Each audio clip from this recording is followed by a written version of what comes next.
مفتی محمد شفیع اللہ کے بیانات سننے کے لیے یقین محکم چینل کو سبسکرائب کریں۔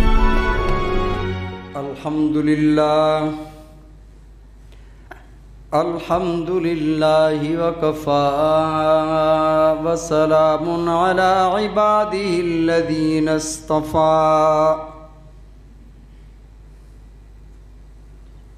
ارسلہ بالحق بشیرا ونذیرا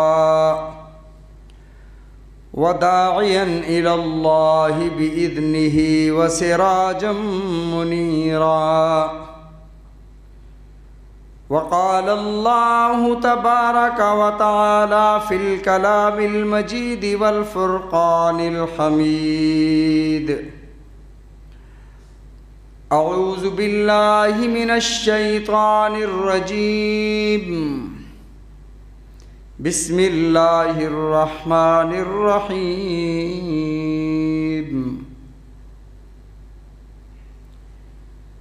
لا تحسبن الذین قتلوا فی سبیل اللہ امواتا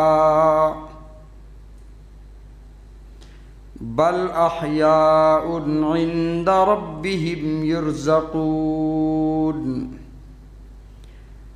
وقال النبی صلی اللہ علیہ وسلم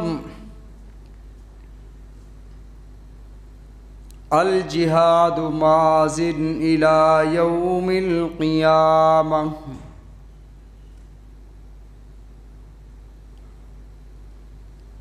او کما قال علیہ السلام صدق اللہ وصدق رسولہ النبی الکریم۔ ونحن على ذلك لمن الشاهدين والشاكرين والحمد لله رب العالمين۔ اللهم صل على محمد وعلى آل محمد كما صليت على إبراهيم وعلى آل إبراهيم إنك حميد مجيد۔ اللهم بارك على محمد وعلى آل محمد كما باركت على إبراهيم وعلى آل إبراهيم إنك حميد مجيد۔ حاضرین مکرم، محترم بزرگوں، دوستوں، بھائیوں، آپ حضرات کے سامنے کلام مقدس فرقان حمید سے آیت مبارکہ اور حدیث مبارکہ تلاوت کی۔ دعا ہے کہ رب العزت مجھے اور ہم سب کو اخلاص کے ساتھ سمجھنے کی، عمل کرنے کی توفیق عطا فرمائے۔ گزشتہ جمعہ اور اس سے پیوستہ جمعہ صحابہ کرام رضوان اللہ علیہم اجمعین کی اور اہل بیت کی محبت اور مودت کو، احترام اور اکرام کو عرض کیا تھا۔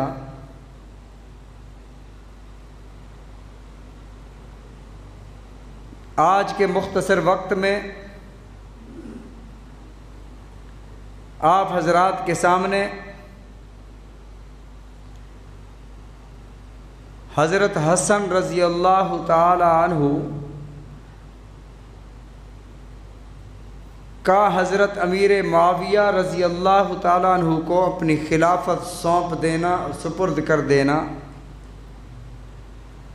اور پھر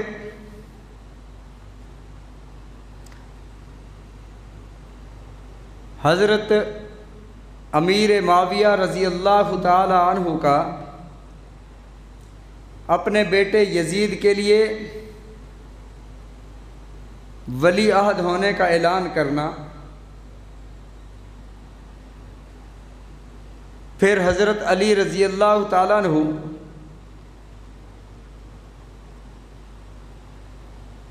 کی سیاسی پارٹی کے جو لوگ تھے کوفہ والے، جو اپنے آپ کو شیعان علی کہتے تھے، ان کے حضرت حسین رضی اللہ تعالیٰ عنہ کو خطوط آنا اور حضرت حسین رضی اللہ تعالیٰ عنہ کا کوفہ کی طرف تشریف لے جانا، یہ حساس موضوع مختصر وقت میں آپ کے گوش گزار کرنے کی کوشش کروں گا۔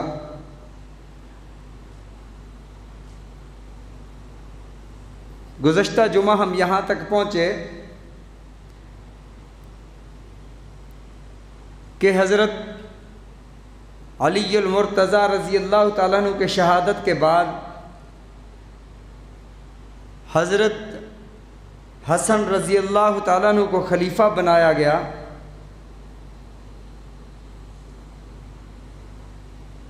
اور حضرت علی المرتضیٰ رضی اللہ تعالیٰ عنہ کی اور حضرت امیر معاویہ رضی اللہ تعالیٰ عنہ کی جنگ ہوئی۔ اس جنگ کو جنگ صفین کہا جاتا ہے۔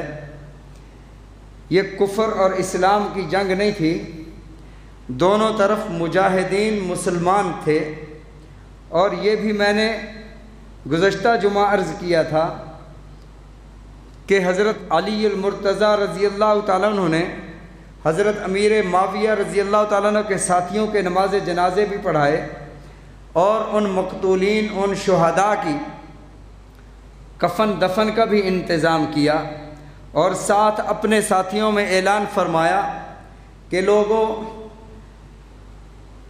ہم میں اور ان میں اسلام اور ایمان کے اعتبار سے کوئی فرق نہیں، وہ بھی اللہ کو مانتے ہیں، اللہ کی توحید کا اقرار کرتے ہیں، ہم بھی اللہ کو مانتے ہیں، اللہ کی توحید کا اقرار کرتے ہیں۔ ان کی کتاب آسمانی کتاب بھی وہی ہے، ہماری آسمانی کتاب بھی وہی ہے، ان کا رسول بھی وہی ہے، ہمارا رسول بھی ایک ہے، ہم ایک رسول، ایک کلمے، ایک قرآن، ایک اللہ کو ماننے والے، ہمارے درمیان اور کوئی اختلاف نہیں۔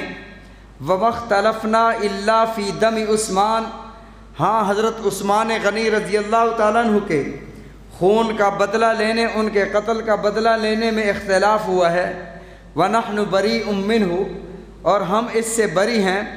حضرت امیر معاویہ کے دل میں اور ان کے خیال میں یہ ہے کہ قاتلین عثمان علی رضی اللہ تعالیٰ عنہ کے لشکر میں گھس گئے ہیں، علی رضی اللہ تعالیٰ عنہ کو چاہیے کہ انہیں اپنی فوجوں سے، اپنے لوگوں سے باہر کریں، تو یہ انہیں غلط فہمی ہوئی ہے۔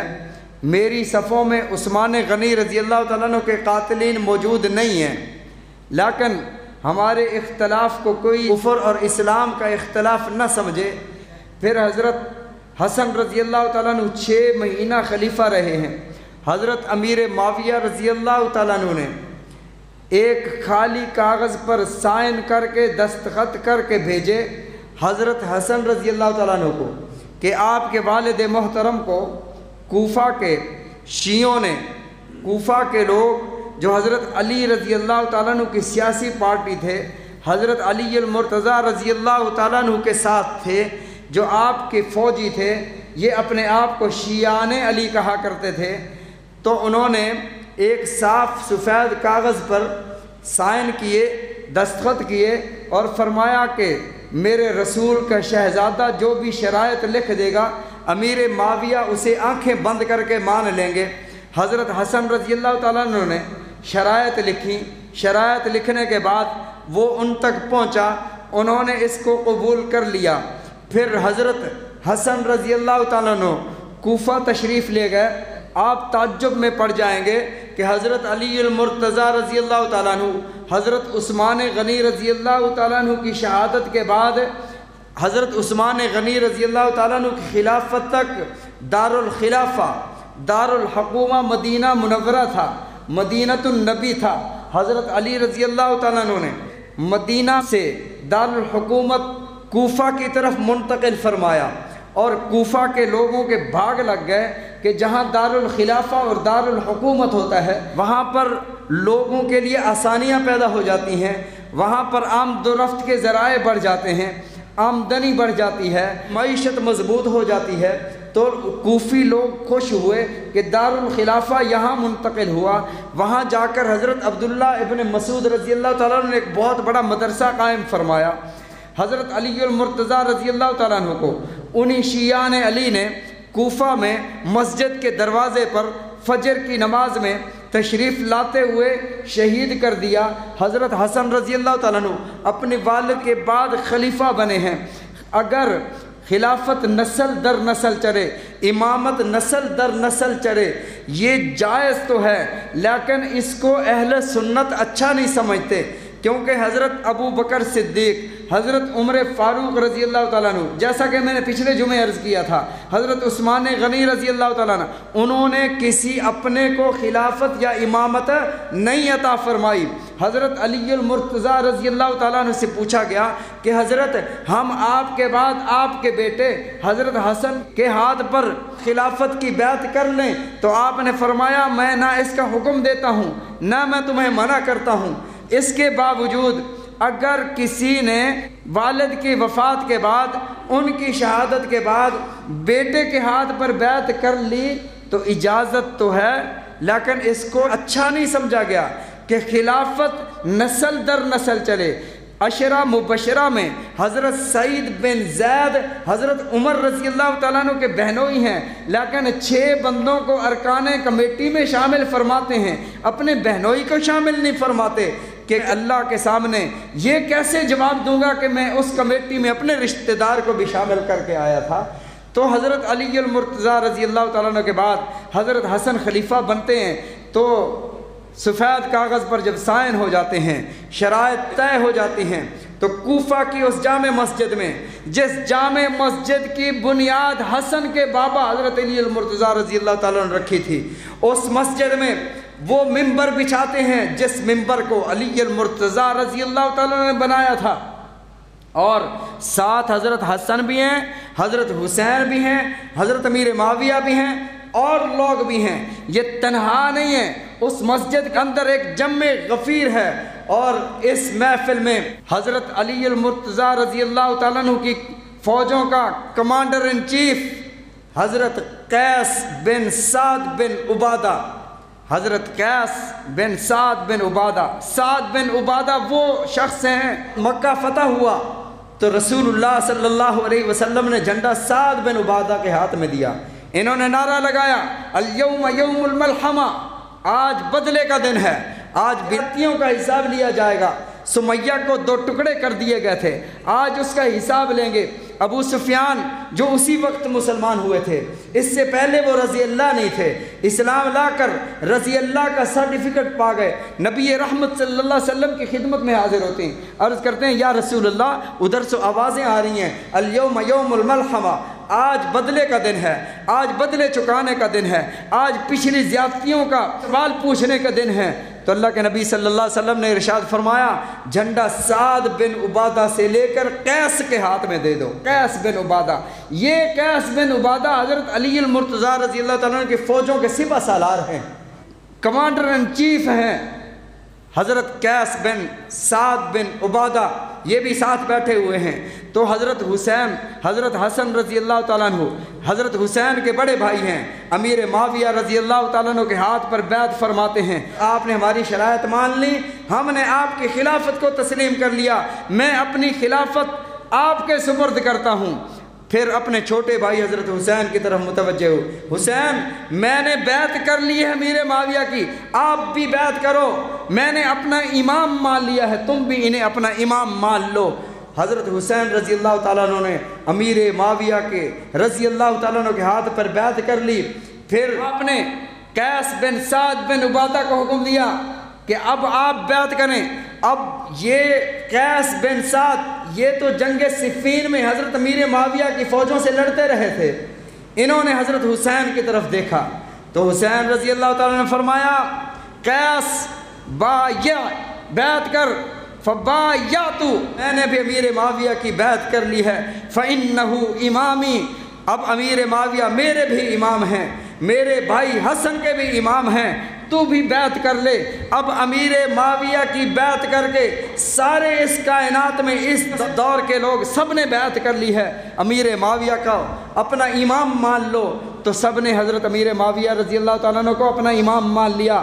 اب میں پوچھتا ہوں کہ شیعہ حضرت حسن کو، حضرت حسین کو ایسا امام مانتے ہیں، عقیدہ امامت یہ ہے کہ ان کا امام معصوم ہوتا ہے، غلطی سے مبرہ، جیسے ہم سمجھتے ہیں نا کہ نبی معصوم عن الخطا ہوتا ہے، نبی سے کوئی غلطی ہو نہیں سکتی، ہر بندے کو حکم ہے کہ غلطی کے قریب نہ جاؤ، لیکن یہاں پر عیب کو حکم ہے کہ نبی کے قریب نہ جاؤ۔ اللہ کا حکم عیب کو ہے کہ میرے نبی کے قریب نہ جاؤ، تو یہ ایسے معصوم سمجھتے ہیں۔ میرا سوال یہ ہے کہ تم جن اماموں کو معصوم سمجھتے ہو وہ تمہارے معصوم امام حضرت امیر معاویہ رضی اللہ تعالیٰ عنہ کی بیعت کر رہے ہیں۔ اگر امیر معاویہ رضی اللہ تعالیٰ عنہ غلط تھے، اور یہ بیعت کب ہوئی ہے؟ یہ بیعت 40 ہجری میں ہوئی ہے، اس کے بعد 20 سال تک حضرت امیر معاویہ کی خلافت رہی ہے۔ 20 سال کے عرصہ میں حضرت امام حسین مدینہ طیبہ میں رہے، اور یہاں پر حضرت امیر معاویہ کے مقرر کیے ہوئے گورنر جو امام بھی تھے، نمازیں بھی پڑھایا کرتے تھے، ان کے پیچھے حضرت حسین رضی اللہ تعالیٰ نے نمازیں بھی پڑھی ہیں۔ اگر تم کہتے ہو کہ حضرت امیر معاویہ غلط ہیں، نعوذ باللہ ثم نعوذ باللہ، پھر تمہارے 2 معصوم اماموں نے حضرت امیر معاویہ رضی اللہ تعالیٰ عنہ کے ہاتھ پر بیعت کیوں کی ہے؟ اگر کہتے ہیں ان سے غلطی ہو گئی ہے تو تمہارا عقیدہ امامت کہاں گیا کہ کہتے ہو کہ امام تو معصوم ہوتا ہے، کبھی ان سے غلطی کا صدور ممکن ہی نہیں ہے، غلطی ہو ہی نہیں سکتی۔ بہرحال حضرت حسن حضرت حسین رضی اللہ تعالیٰ عنہ نے حضرت امیر معاویہ رضی اللہ تعالیٰ عنہ کے ہاتھ پر بیعت کر لی۔ 20 سال کے بعد 60 ہجری میں حضرت امیر معاویہ رضی اللہ تعالیٰ عنہ کا انتقال ہو جاتا ہے۔ انتقال سے پہلے آپ نے صحابہ کے مشورے سے اپنے بیٹے کو ولی عہد بنایا۔ میں نے عرض کیا تھا نا کہ اگر کوئی والد اپنے بیٹے کو ولی عہد بناتا ہے اور اس کا بیٹا اہل بھی ہے تو گناہ نہیں ہے، لیکن اپنے بیٹے کو خلافت کی باغ دوڑ میں ولی عہد نہیں بنانا چاہیے، اچھا نہیں ہے، کیونکہ پیچھے 3 اماموں نے 3 خلیفوں نے نہیں بنایا۔ حضرت علی رضی اللہ تعالیٰ عنہ کے بیٹے کو بنایا گیا تو حضرت امیر معاویہ نے یزید کو بنا لیا۔ اب یزید کو ولی عہد بنانے میں کسی سے پوچھا تھا یا تنہائی میں بند کمرے میں یہ فیصلہ ہوا؟ اس میں حضرت مغیرہ بن شعبہ رضی اللہ تعالیٰ عنہ ہیں، بڑے بڑے صحابہ سے حضرت امیر معاویہ نے مشورہ کیا، انہوں نے کہا جی یزید اہل ہے، یزید کو بنا لو۔ یہ وہ دور تھا کہ یزید کے بارے میں آتا ہے ہوا یصوم و یصلی، وہ نمازیں بھی پڑھتا تھا، وہ روزے بھی رکھتا تھا، لیکن وہ تو حضرت امیر معاویہ رضی اللہ تعالیٰ عنہ کے وصال کے بعد جب دولت کی ترنگ آئی ہے وہ بگڑ گیا ہے، تو اس میں والد کا کیا قصور ہے؟ حضرت امیر معاویہ نے ولی عہد بنا دیا۔ حضرت امیر معاویہ رضی اللہ تعالیٰ عنہ کی وفات ہو جاتی ہے، آپ وصال فرما جاتے ہیں، تو یزید خلیفہ بن جاتا ہے، یزید حکمران بن جاتا ہے۔ اس حکمرانی میں یزید نے مختلف شہروں میں اپنے مراسلے جاری کیے، گورنروں کو خطوط لکھے کہ لوگوں سے میری بیعت کراؤ، تو ایسے ایک مراسلہ مدینہ طیبہ بھی بھیجا گیا۔ مدینہ طیبہ میں جو گورنر تھا اس کو مراسلہ آیا، اس نے شہر کے سربراہ لوگوں کو، بڑے بڑے لوگوں کو بلایا اور انہیں کہا کہ میرے ہاتھ پر یزید کی بیعت کرو۔ لوگوں نے بیعت شروع کی۔ یہ بات حضرت حسین رضی اللہ تعالیٰ عنہ کی پہنچی۔ حضرت حسین رضی اللہ تعالیٰ عنہ نے فرمایا کہ مجھے ابھی پتہ چلا ہے کہ یزید حکمران بن گیا ہے، مجھے مہلت دی جائے، مجھے سوچنے کا وقت دیا جائے۔ اور حضرت ابو بکر کے بیٹے حضرت عبد الرحمن انہوں نے بیعت کی، اور حضرت عمر کے بیٹے حضرت عبداللہ بن عمر نے بھی بیعت نہ کی، اور زبیر کے بیٹے زبیر فی الجنہ، عشرہ مبشرہ میں سے جو زبیر تھے ان کے بیٹے عبداللہ بن زبیر انہوں نے بھی بیعت نہ کی۔ لیکن صحیح روایت یہ ہے کہ مدینہ میں عبداللہ بن زبیر موجود نہیں تھے۔ اس نے مہلت نہ دی کہ مہلت کی بات نہیں ہے، بیعت کرو۔ حضرت حسین نے فرمایا صبح بتاؤں گا۔ رات کی تاریکی سے فائدہ اٹھاتے ہوئے حضرت حسین رضی اللہ تعالیٰ عنہ مدینہ منورہ چھوڑ کر مکہ مکرمہ چلے گئے، حج کے ایام تھے، اور جب آپ مکہ میں پہنچے ہیں وہاں پر کوفہ سے کوفیوں کے جو اپنے آپ کو شیعہ علی کہتے تھے ان کے خطوط آنا شروع ہوئے۔ اٹھاؤ شیعوں کی کتاب نہج البلاغہ کو، یہ انہوں نے یہ تفصیلات لکھی ہیں۔ اور عجیب بات بتاؤں، زیادہ تر تاریخ کی کتابیں شیعوں نے لکھی ہیں، اہل سنت نے حدیث پر کام کیا ہے، اہل سنت نے اسماء الرجال پر کام کیا ہے۔ تو کوفیوں کے خط آنا شروع ہوئے، حسین آپ ہمارے پاس آ جاؤ، ہم آپ کی بیعت کر کے اس صوبے کا آپ کو ہم حکمران مان لیتے ہیں۔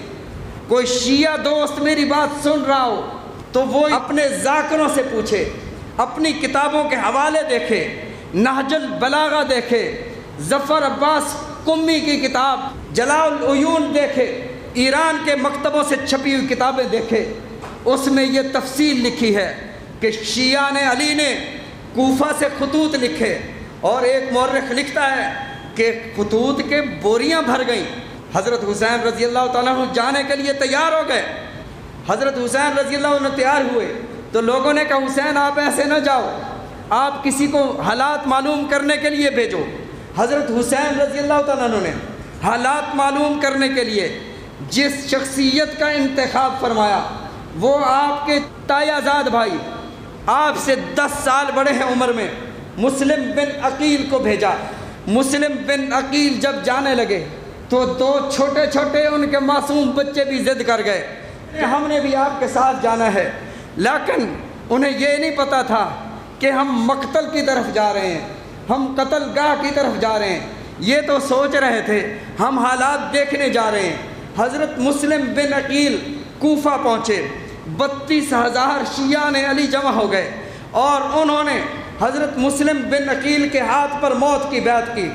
حضرت مسلم بن عقیل نے فوراً خط لکھا، حسین جلدی تشریف لاؤ، فصل پک چکی ہے، کاٹنے والے کا انتظار ہے، آپ تشریف لائیں۔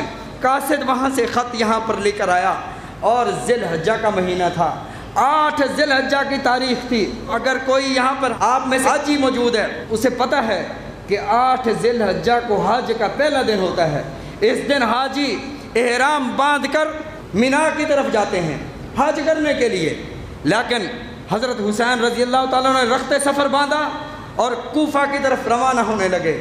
لوگوں نے دیکھا لوگ حج کرنے جا رہے ہیں، حسین کوفہ کی طرف روانگی کر رہے ہیں، تو حضرت عبداللہ ابن عباس رضی اللہ تعالیٰ عنہ، حضرت عبداللہ ابن عباس کو 3 مقام حاصل ہیں۔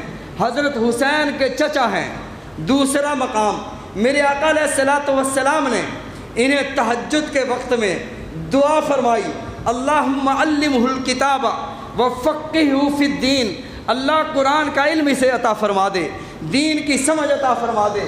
حضرت عمر رضی اللہ تعالیٰ عنہ جیسے جلیل القدر انسان قرآن پاک کی تفسیر کے معاملے میں ان سے پوچھتے ہیں۔